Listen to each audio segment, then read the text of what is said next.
Sri Kuberan TV நேயர்கள் அனைவருக்கும் இனிய வணக்கங்கள். என் பேர் மோசஸ். நான் சென்னையில் இருக்கேன். ஏல்பி ஜோதிடர், உளவியல் ஜோதிடம், வாஸ்து கன்சல்டன்ட்.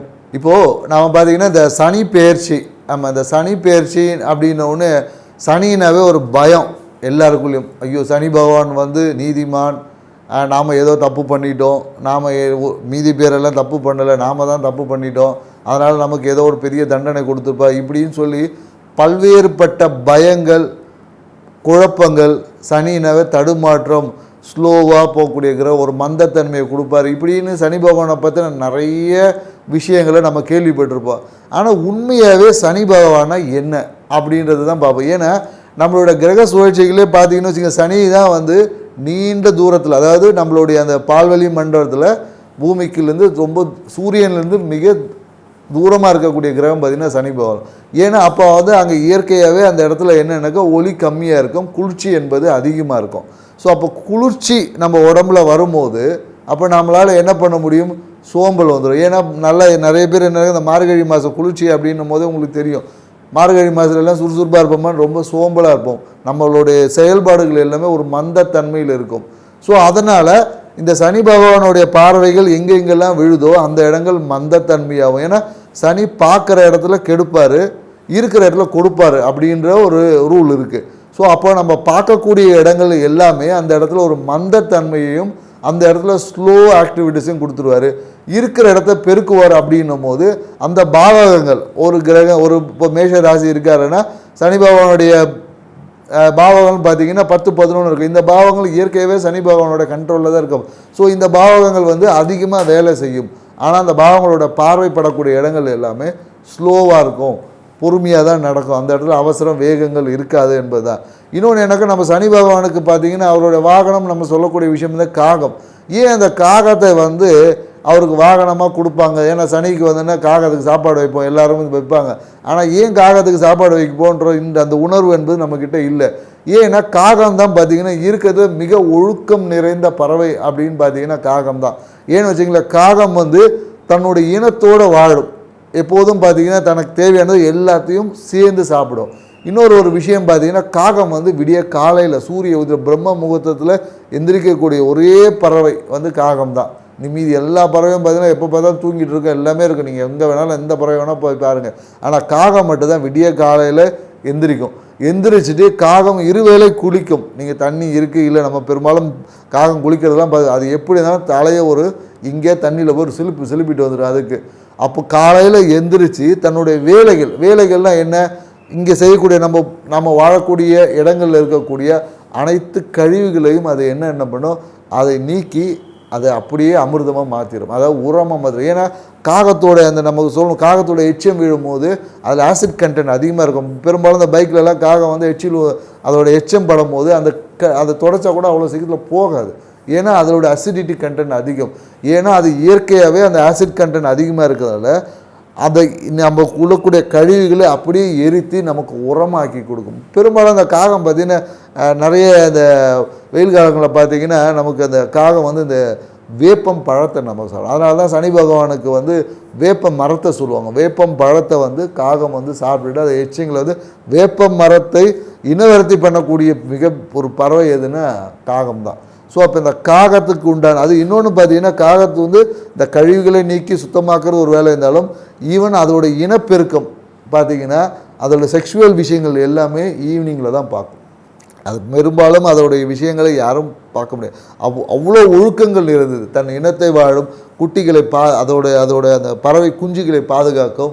ஸோ அப்படி இன்னொன்று என்னென்னாக்கா, அதோட கூடு எப்படி இருக்குன்னா வலிமையான இடத்துல தான் கட்டும். ஒரு காகத்தில் கூடை நீங்கள் அவ்வளோ சீக்கிரத்தில் கலைக்க முடியும். ஏன்னா அது வந்து அதை நல்ல கிளையோட ஸ்ட்ராங்னஸை பார்த்து அதோடைய உமிழ்நீரில் அந்த இரும்பையே வளைக்கக்கூடிய ஆற்றல் இருக்குது. அதனால தான் காகத்தோட கூண்டு பார்த்துருந்தீங்கன்னா அதில் நிறைய இரும்பு கம்பிகளை கொண்டு நல்லா முறுக்கி ஒரு ஸ்ட்ராங்கான ஒரு கட்டமைப்பை அமைக்கக்கூடிய ஒரு விஷயம் காகத்திற்கு. ஸோ இதை நாம் உணவளிக்கும் போது அந்த தன்மை நமக்குள்ளும் வர வேண்டும். நாமளும் சுறுசுறுப்பாக இருக்கணும். நம்மளுடைய விஷயங்களை நாம் செய்யக்கூடிய இந்த பிரபஞ்சத்தில் செய்யக்கூடிய அந்த ரூல்ஸ் அண்ட் ரெகுலேஷன்ஸ், அதாவது நம்ம பிரபஞ்சத்தில் விதிக்கப்பட்ட இயற்கைக்கு ஒன்றிய ஒரு வாழ்க்கையை அமைக்கணும் என்பது தான் காகத்துக்கு உணவளிக்கிறாங்க.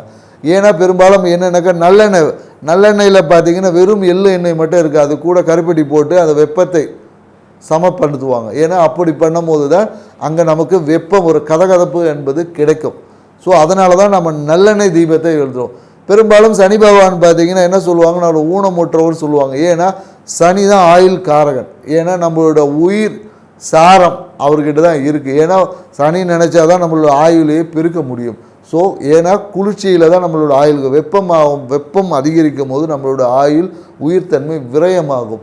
குளிர்ச்சியில் தான் அந்த உயிர்த்தன்மை பெருகும். அதனால தான் சனிக்கு ஈஸ்வர பட்டமே கொடுத்துருப்பாங்க. சனி பகவானுக்கு ஈஸ்வர, இதுக்கு நிறைய புராணங்கள் நிறைய கதைகள் சொல்லுவாங்க. ஆனால் அறிவியல் பூர்வமாக நமக்கு அதோட புரிதல் நமக்கு ரொம்ப குறைவாக இருக்கிறதுனால தான் நம்ம பெரும்பாலும் இந்த விஷயங்களை அறிவியல் பூர்வமாக உங்களுக்கு பகிர்றோம். மேலும் என்னென்னு வச்சுக்கிங்களேன், இந்த விஷயங்களை நாம் உணர்ந்து இப்படி உணரும் பட்சத்தில் தான் நம்மளால் இந்த சனி பயிற்சி, ஏன்னா இந்த கிரகங்கள் நகர்ந்து கொண்டே தான் இருக்கும். இந்த நகர்வுக்கு ஏற்ற மாதிரி ஒவ்வொரு வாழ்க்கையிலும் சில மாற்றங்கள், நன்மை தீமையான மாற்றங்கள் நடந்து கொண்டே தான் இருக்கும். ஏன்னா சனி இருக்கக்கூடிய பாவகங்களை என்ன பண்ணுவார், பார்க்கக்கூடிய பாவங்களை ஸ்டாப் பண்ணி அவர் என்ன ஒரு கிளீனிங் ப்ராசஸ். ஏன்னா அதனால தான் அவருக்கு ஃபர்டிலைசர் பார்த்திங்கன்னா சனியோட காரகத்துவத்தில் தான் வரும். ஏன்னாக்கா தீமை, அதாவது கழிவுகளை உரமாக்குறது, நன்மையாக்கக்கூடிய விஷயத்தை. அப்போ சனி பகவான் ஒரு விஷயத்தில் பார்க்குற அந்த இடத்துல ஒர்க் எதுவுமே நடக்க அண்டர் ப்ராசஸ். இப்போ ரோடு மெயின்டெனன்ஸ்னு சொல்லுவாங்க இல்லையா, அதைத்தான் அவர் செய்வார். அந்த மெயின்டெனன்ஸ் அப்போ நமக்கு சில விஷயங்களை செய்ய முடியாமல் சில உபாதைகள் நமக்கு வரும். அதுதான் நம்ம இங்கே பிரச்சனைன்னு பேசிகிட்டு இருக்கோம். ஸோ இந்த பிரச்சனையை எப்படி எதிர்கொள்வது, ஒவ்வொரு ராசிக்கும் எப்படி எதிர்கொள்ளலாம் அப்படின்றது தான் இந்த சனி பயிற்சி விஷயத்தில் நம்ம பார்க்க போகிறோம். இப்போ சனி பகவானுக்குன்னு பார்த்தீங்கன்னா பொது பரிகாரம் இது என்னென்னாக்கா, சனி எனக்கு நல்ல இடத்துல இருக்குது, நல்ல இடத்துல இல்லை, வருது போகுது பார்க்குது, இது எல்லாத்தையும் தாண்டி, ஏன்னா நம்மளோட ஆயுள் காரகன். ஏன்னா நம்ம இதை மெயின்டைன் பண்ணும் போது தான் இந்த காரகத்துவம் பண்ணும்போது சனி என்பது என்னென்னாக்கா நம்மளுடைய உண்ணக்கூடிய உணவுகளோட கழிவுகளை அமிர்தமாக்கி நம்மளோட உயிர் சாரம் அதிகமாக்கும். அப்போ தான் நம்மளோட வாழ்நாள் என்பது நீட்டிக்கும். அதனால தான் அவர் ஸ்லோ அண்டு ஆயுள் காரகன் அவர் கொடுத்துருக்காங்க. ஸோ இப்போ இந்த சனி பகவானுடைய தன்மைகளை நம்மகிட்ட எப்போதும் நல்ல விஷயமா வச்சுக்கணுன்னா என்ன பண்ணலாம் அப்படின்னா, முதல்ல நம்மளோட வாழ்க்கை முறை என்னென்னாக்கா நம்மளோட இயற்கையை ஒற்றிய வாழ்க்கை முறை. காலையில் எந்திரிக்கணும், நம்மளோட வேலைகள், நம்ம அனுதினம் செய்ய வேண்டிய வேலைகள், நம்ம என்ன செய்யணும் என்பது, நம்ம வேலைக்கு போகிறது பணம் சம்பாதிக்கிறது இது கிடையாது. நம்ம உடலுக்கு, உங்கள் உடலுக்கு, ஏன்னா உடலுக்கு சாப்பிட்டாதான் நம்மளால் எனர்ஜி கிடைக்கும், வேலைக்கு போனால் எனர்ஜி கிடைக்காது. ஸோ அப்போ நமக்கு கரெக்டான டைம், ஆன் டைமில் நம்மளை சாப்பிட பழகணும். உடலுக்கு ஏற்ற அதுக்கேற்ற உடல் பயிற்சிகள், சிறு சிறு வேலைகள் செய்யக்கூடிய உடல் பயிற்சிகளை செய்யணும். பெரும்பாலும் என்னென்னாக்கா அந்த நைட்டு தூங்கணும். ஏன்னா இரவு தூக்கம் என்பது கம்பல்சரியாக இருக்கும். ஏன்னா இரவு என்பது சனிக்கு உண்டானது. ஏன்னா சூரியன் என்பது இயக்கத்துக்கு உண்டானது. அதை மாற்றி செயல்பாடு, அதாவது நம்ம செய்த விஷயங்களை எல்லாமே எனர்ஜியாக மாற்றக்கூடிய வேலையை சனி பகவான் தான் செய்வார். அதனால தான் காலையில், ஏன்னா சூரியன் உச்சமாக ஆகக்கூடிய இடத்துல சனி நீசம், சனி நீசமாக ஆகக்கூடிய இடத்துல சூரியன் நீசமாகக்கூடிய இடத்துல சனி உச்சமாவார். ஸோ அப்போது சூரியன் என்பது இயக்கம், சனி என்பது உயிர் சாரத்தை அதிகரிக்கக்கூடிய விஷயம். அப்போ இரவு தூக்கம் என்பது கம்பல்சரியாக இருக்கணும்.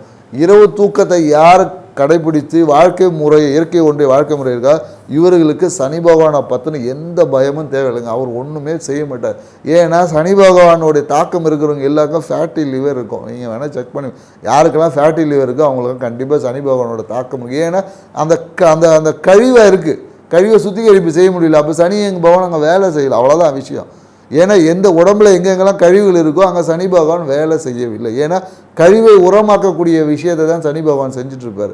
ஸோ அதனால தான் நைட்டு நீங்கள் எப்போதும் பார்த்தீங்கன்னா நைட்டு தூங்கலாம் வச்சிங்களா, உடல் சோர்வாக இருக்கும். நைட்டு தூங்கி எழுச்சின்னு வச்சு காலையில் ஃப்ரெஷ்ஷாக இருக்கும். இதுதான், ஏன்னா அந்த ஃப்ரெஷ்னஸை கொடுப்பது எதுனா சனி பகவான் தான். ஸோ நீங்கள் இது அறிவியல் பூர்வமாகவும் நம்ம நிறைய விஷயம் சொல்லுவோம், ஆன்மீக ரீதியாக நிறைய விஷயங்கள் இருக்குது. மேலும் இப்போ நம்ம ஒவ்வொரு ராசிக்கும் இந்த சனி பயிற்சி எப்படி இருக்குது, யார் எங்கே என்ன சரி பண்ணலாம், இன்னும் பெட்டர் ஆக்கிறதுக்கான வழிகளை நம்ம இப்போ ஒவ்வொரு ராசியாக பார்ப்போம். கடகராசி, சொன்ன சொல்லை காப்பாற்றுவதில் மிகுந்த நேர்த்தியான கடகராசி நேயர்களே. இந்த கடகராசிக்காரங்க பார்த்தீங்கன்னா என்னென்னாக்கா இவங்க ஒரு புரியாத புதிராக இருப்பாங்க. ஏன்னா இவங்களுடைய தன்மை பார்த்திங்கன்னா இவங்களுக்குள்ள ஒரு ஆழமான சிந்தனை ஓடிக்கிட்டே இருக்கும். இவங்களோட செயல்பாடுகள் ஒன்றா இருக்கும். மேலும் இவங்களோட பேச்சு சொன்ன வாக்கை பார்த்திங்கன்னா காப்பாற்றுறதுல இவங்கள மிஞ்ச ஆளே கிடையாது. ஏன்னா அந்த சொன்ன வார்த்தை காப்பாற்றுறதுக்காக தன்னுடைய அனைத்து மகிழ்ச்சியை கூட இவங்க இழக்க தயாரிப்பாங்க. ஏன்னா அந்த அளவுக்கு இவங்களோட வார்த்தை ரொம்ப ப்ராம்ப்டாக இருக்கும், அதை செயல்படுறதுல மிகுந்த இதுவாக இருக்கும். இவங்க என்னன்னாக்கா இவங்களோட ஒரு மைனஸ்ன்னு என்ன சொல்லலான்னா, இவங்க வந்து இந்த டாக்குமெண்ட் சார்ந்த விஷயங்களை தலையிடவே கூடாது. ஏதோ ஒரு இல்லீகல் டாக்குமெண்ட் இந்த மாதிரியான விஷயங்களை நீங்கள் சரி பண்ணுற, இல்லை இந்த லேண்ட் டிஸ்பியூட்டில் இருக்க டாக்குமெண்ட், இந்த டாக்குமெண்ட்டை கையில் வச்சு சுற்றி இதுக்காக விரயம் தான் செய்வாங்களே தவிர அந்த விஷயத்தை இவங்களால் ஒரு காலம் இவங்களால் செயல்படுத்த முடியவே முடியாதுங்க. ஏன்னா இவங்க அந்த டாக்குமெண்ட்ஸ் சார்ந்த விஷயம் எப்போதும் இவங்களுக்கு பிரச்சனை. மேலும் இவங்க என்ன பண்ணுவாங்கன்னா எல்லாத்தையும் இந்த குறிப்பெடுத்து வச்சுட்டே இருப்பாங்க. ஏன்னா அதை நோட் பண்ணி வைக்கிறது பெரும்பாலும் என்னென்னாக்கா இந்த கடகராசியில் நிறைய எழுத்தாளர்கள், நிறைய இந்த கவிதை எழுதுகிறவங்க, இந்த மாதிரி நிறைய பேர் இருக்காங்க. மேலும் இவங்களுடைய அந்த வீடு பார்த்திங்கன்னு வச்சுங்களேன், வீட்டில் இந்த பெட் அனிமல் வளர்க்குறது இவங்க தான். வீட்டில் பார்த்திங்கன்னா எப்போதும் வாசலில் போனீங்கன்னா கண்டிப்பாக கடகராசி வீட்டில் வந்து வாசல்லே ஒரு கண்ணாடியோ இல்லை பெட் அனிமல்ஸு கண்டிப்பாக இருக்கும். ஸோ இவங்களோட மனம் பார்த்திங்கன்னா எப்போதும் ஒரு வேகமான செயல்பாடு, வேகமாக எதையோ பிஸ்னஸை பற்றின விஷயங்கள், மனசில் நிறைய இந்த ரூல்ஸ் தானே இப்படி தான் இருக்கணுன்ற, நேர்த்தியாக இருக்கணுன்றதுக்காக மனதுக்குள்ளே நிறைய ரூல்ஸை போட்டுட்டு அந்த ரூல்ஸே இவங்களுக்கு மிகப்பெரிய ஒரு அழுத்தமாக மாறிக்கிட்டே இருக்கும்.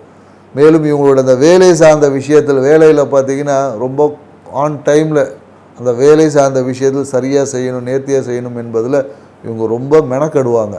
அதுவே இவங்களுக்கு பார்த்திங்கன்னா மிகப்பெரிய ஒரு அழுத்தமாக மாறிடும். மேலும் இவங்களுக்கு என்னென்னாக்கா இவங்களுக்கு வரக்கூடிய வியாதின்னு பார்த்திங்கன்னா இந்த வாயு சார்ந்த பிரச்சனை இவங்களுக்கு எப்போதும் இருந்துகிட்டே இருக்கும்.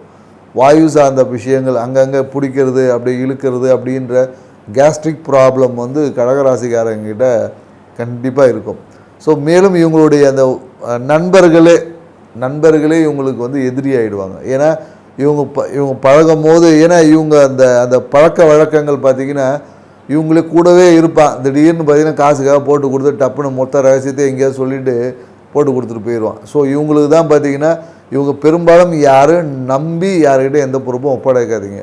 ஏன்னா நீங்கள் யாரை நம்புகிறீங்களோ அவங்களே உங்களுக்கு மிகப்பெரிய ஒரு பிரச்சனை. மேலும் இவங்களுடைய வாழ்க்கை துணைக்கும் இவங்களுக்கும் பெரும்பாலும் அந்த அளவுக்கு ஒரு அந்யூன்யம் வந்து இருக்கிறது கொஞ்சம் கம்மி தான். ஏன்னா இவங்களுடைய நடவடிக்கை ரொம்ப சீக்ரெட்டாக இருக்கிறதுனால இந்த வாழ்க்கை துணை சார்ந்த விஷயத்தில் ஒரு அந்யூன்யம் கொஞ்சம் குறைவாக தான் இருக்குது. மேலும் இவங்களுடைய அந்த சனி மூளை பாதிப்பு வந்து இவங்களுடைய வீட்டில் இருக்கும்.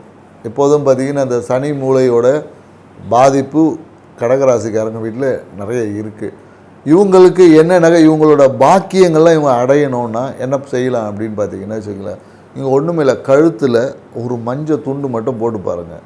உங்களோட எல்லா பாக்கியம், நீங்கள் வெளியே போகும்போது ஏதோ ஒரு விஷயத்துக்காக போகிறீங்க, ஒரு நல்ல விஷயத்துக்காக போகிறீங்க, அந்த விஷயம் நடக்கணும்னா ஒரு மஞ்சள் துண்டை மட்டும் கழுத்தில் போட்டுட்டு போங்க. சும்மா கழுத்தில் அப்படியே அந்த ஷால்வ மாதிரி இருக்கும் இல்லையா, அந்த மாதிரி ஒரு மஞ்சள் துண்டை போட்டுட்டு போங்க. கண்டிப்பாக உங்கள் வாழ்க்கையில் நீங்கள் இப்போ எதிர்பார்த்து போன விஷயங்கள் வெற்றி வந்து கன்ஃபார்மாக இருக்குது. ஸோ அந்த வெற்றியை நீங்கள் முன்னாடியே நீங்கள் தீர்மானிச்சுட்டே போகலாம். ஸோ இன்னொன்று என்னென்னாக்கா இவங்களுடைய அந்த மனைவி சார்ந்த விஷயத்தில் இவங்க தொழில் செய்தாங்கன்னா மிகப்பெரிய ஒரு லாபம். மனைவி பேரில் தொழில் செய்தாங்க என்றால் இவங்களுக்கு லாபம் வந்து அதிகமாக இருக்கும். மேலும் இவங்களோட இந்த பாத்ரூமில் ஒரு கண்ணாடி வச்சாலும் இவங்களுக்கு வந்து லாபம் வந்து பெருகும்.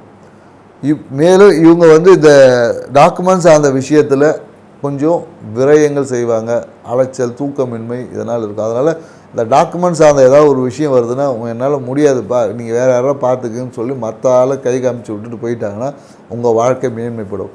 இப்படி இருக்கக்கூடிய அந்த கடகராசி நேயர்களுக்கு இந்த சனி பெயர்ச்சி எப்படி இருக்கும் அப்படின்றது தான் பார்க்கணும். ஏன்னா 7-8 9 போய் உட்கார்றாரு. ஸோ அப்போ என்னன்னாக்கா இவ்வளோ நாள் என்னடா இது வாழ்க்கை துணைக்கும் இவங்களுக்கும் இருந்த போராட்டம் வந்து இப்போ அப்படியே மகிழ்ச்சியாக மாறக்கூடிய ஒரு தருணமாக தான் இருக்குது. ஸோ அப்போ என்னன்னாக்கா அனைத்துமே பாக்கியமாக இருக்கும். மனைவி சார்ந்த விஷயத்தில் சுமூகமான ஒரு உறவு இந்த காலகட்டத்தில் ஏற்படுமானா கண்டிப்பாக ஏற்படும். ஸோ மேலும் இவங்களுடைய இந்த லாபம் கொஞ்சம் இந்த காலகட்டத்தில் குறைவதற்கான வாய்ப்புகள் இருக்குது. ஸோ அதனால் இவங்களோட லாபம் பழைய விஷயங்களை செஞ்ச அந்த விஷயத்தினால கொஞ்சம் லாபத்தில் கொஞ்சம் குறைவு ஏற்படும். மேலும் முயற்சி, இவங்க செய்த முயற்சி ஏற்கனவே நிறைய விஷயம் செஞ்சுருப்பாங்க, இந்த காலகட்டத்தில் மேலும் அது வந்து இன்னும் கீப்பான் தொடருமானா கண்டிப்பாக தொடர்ந்துட்டு தான் இருக்கும். மேலும் இவங்களுடைய அந்த உடல் சார்ந்த விஷயத்தில் கொஞ்சம் வந்து முன்னேற்றம் வந்து கொஞ்சம் ஸ்லோவாக தான் இருக்கும். இவங்க ஏதாவது லாங் டைம் ட்ரீட்மெண்ட் ஏதாவது செஞ்சுட்டு இருந்தாங்கன்னா அதோட முன்னேற்றம் வந்து இந்த காலகட்டத்தில் கொஞ்சம் ஸ்லோவாக தான் இருக்கும். ஸோ இந்த காலகட்டத்தை இந்த சனி பயிற்சியை இவங்க எப்படி எதிர்கொள்ளலாம் அப்படின்னு பார்த்தீங்கன்னா, இந்த காலகட்டத்தில் இவங்களோட கால பைரவருடைய வழிபாடு செய்யலாம். கால பைரவரோட வழிபாடு தேய்பிறை அம்மா அஷ்டமி அன்னைக்கு கால பைரவரோட வழிபாடு இவங்க செஞ்சுட்டு, இந்த வேலை செய்கிறாங்களே அந்த என்ன சொல்லுவோம், அந்த கீழ்மட்டத்தில் வேலை செய்யக்கூடிய தொழிலாளர்களுக்கு, இந்த ரோடு க்ளீன் பண்ணுறவங்களுக்கு, இவங்களுக்கு எல்லாமே இவங்க வந்து என்ன பண்ணலான்னா, நிறைய அந்த உணவு தானம் பண்ணலாம். உணவு அவங்களுக்கு தானம் பண்ணுறது வழியாக அவங்களோட பாக்கியத்தை பெருக்க முடியும். மேலும் அவங்களுக்கு இந்த தண்ணி பாக்கெட் வாங்கி கொடுக்கறது, இந்த மாதிரியான விஷயங்கள் செய்யும்போது இவங்களுடைய பாக்கியம் பொருளாதாரம் வளர்ச்சி அடையும். இவங்க என்ன பண்ணலான்னா, கடகராசிக்காரங்க இந்த பால் உணவு, பால் சாதம் சாப்பிட்டாங்கன்னு வச்சுக்கோங்களேன், இவங்களுடைய லாபம் பெருகும், மன அமைதி கிடைக்கும். மேலும் என்னென்னாக்கா, இவங்க வந்து பாக்கியங்கள் பெருக இந்த காமதேனு அந்த ஃபோட்டோவை வந்து வீட்டில் வந்து வச்சுருந்தாங்கன்னா மிகப்பெரிய ஒரு வளர்ச்சி கிடைக்கும். இவங்களுக்கு கிடைக்க வேண்டிய, அதாவது வாழ்க்கையில் இவங்க அனுபவிக்க வேண்டிய அனைத்து பாக்கியங்களும் அனுபவிக்கிறதுக்கு காமதேனு ஃபோட்டோவை நீங்கள் பார்த்துருந்தாலும், காமதேனு வழிபாடு செய்தாலும், இவங்களுக்கு கோ பூஜை செய்தாலும் இவங்களுக்கு அந்த பாக்கியங்கள் கிடைக்கும். மேலும் மதுரை மீனாட்சி அம்மனை ஒரு வாட்டி போய் தரிசித்துருவாங்க, வாழ்க்கையில் எல்லா நன்மைகளும் நடக்கும். ஸ்ரீ குபேரன் டிவியை பார்த்தமைக்கு நன்றிகள். மேலும் இது போன்ற தகவல்களை தெரிந்து கொள்ள ஸ்ரீ குபேரன் டிவியை சப்ஸ்கிரைப் செய்யுங்கள். மறக்காமல் பெல் ஐக்கானை கிளிக் செய்யுங்கள்.